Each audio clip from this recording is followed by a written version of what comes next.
travail de Nesrine El Amin est raffiné, délicat et minutieux. Elle a commencé à dessiner sur de vieux cahiers d'écolier, puis est passée à d'autres supports pour obtenir de plus grands formats. Je suis la 5e fille dans une famille nombreuse. Et enfant, j'ai fréquenté l'école coranique. Comme j'ai fait mes études supérieures en théorie de l'art, j'ai un doctorat en théorie de l'art. Donc sans le savoir, j'ai trouvé que ça animait vraiment ma pratique parce que j'avais des lectures sur la poésie, sur la littérature, sur la philosophie. Et la pratique picturale que j'ai était vraiment animée par ça. C'est une forme de poésie, la peinture aussi. On y met tout ce qu'on ressent. Toutes nos expériences de la vie, ça devient plus facile à concrétiser en fait. Quand on a une connaissance poétique, philosophique, une vision plus profonde sur notre vécu, donc ça forcément anime notre pratique et ça reflète vraiment notre identité.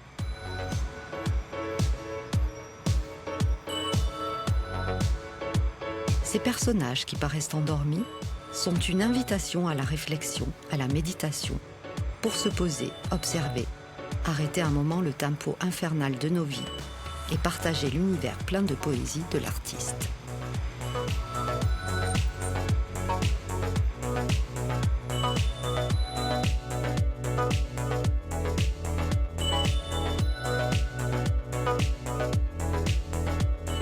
On fait les choses pour les faire partager aux autres. Donc, si on ne touche pas les autres, c'est que ce que nous faisons n'a pas vraiment été partagé.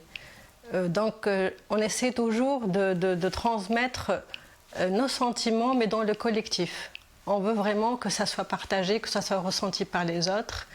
Et c'est très important de savoir ce que les gens ressentent, d'être ouvert sur les souffrances, les réactions, ce qui vient dans la tête des gens, ce qu'ils peuvent croire, ne pas croire, leurs soucis, leurs contraintes de vie. Il faut vraiment être ouvert sur tout ça pour pouvoir le transmettre dans notre travail et ça les touche. Nesrine El Amin est originaire de l'île de Djerba. Très jeune, elle rêvait d'enseigner les beaux-arts et elle fait tout pour y arriver. Après des études à Tunis, elle poursuit sa formation à Paris. Docteur en théorie de l'art, elle obtient un DEA en arts plastiques à la Sorbonne et se lance dans la pratique artistique. Elle multiplie les expériences et les expositions qui la feront voyager dans plusieurs pays. Elle s'essaye aussi à plusieurs activités. Commissaire d'exposition, médiatrice culturelle, elle publie aussi plusieurs articles dans le cadre de ses activités universitaires.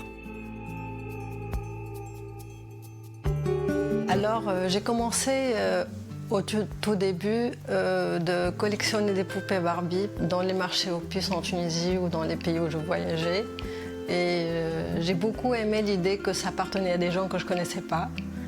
Que chacune a un nom, elle appartenait à un enfant, une enfant que je ne connaissais pas, qu'elle avait des histoires à raconter. Et pour moi, Barbie, c'est tout un concept à part parce que c'est le corps désiré de toutes les filles. Elles veulent ressembler à Barbie. Même aujourd'hui, il y a des femmes qui veulent se transformer en Barbie, en corps de Barbie. Mais réellement, en voyant ce corps, on trouve que c'est un corps asexué qui n'a pas vraiment qui ne peut même pas tomber enceinte. C'est ça la contradiction entre ce qu'on désire être et ce qu'on n'arrive pas à avoir.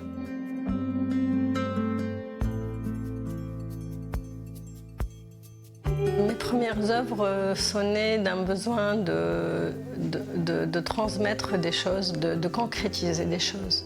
Donc forcément, c'est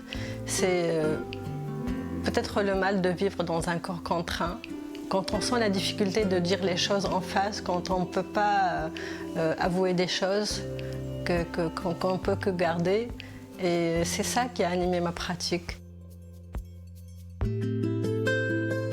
C'est des personnages qui donnent l'impression qu'ils sont endormis, qu'ils sont absents, mais au contraire, ils sont vivants, ils sont entourés de la nature, de la vie. Donc, il ne faut pas que nos problèmes ou nos soucis influence mal notre existence. Il faut toujours dépasser ce qui ne va pas.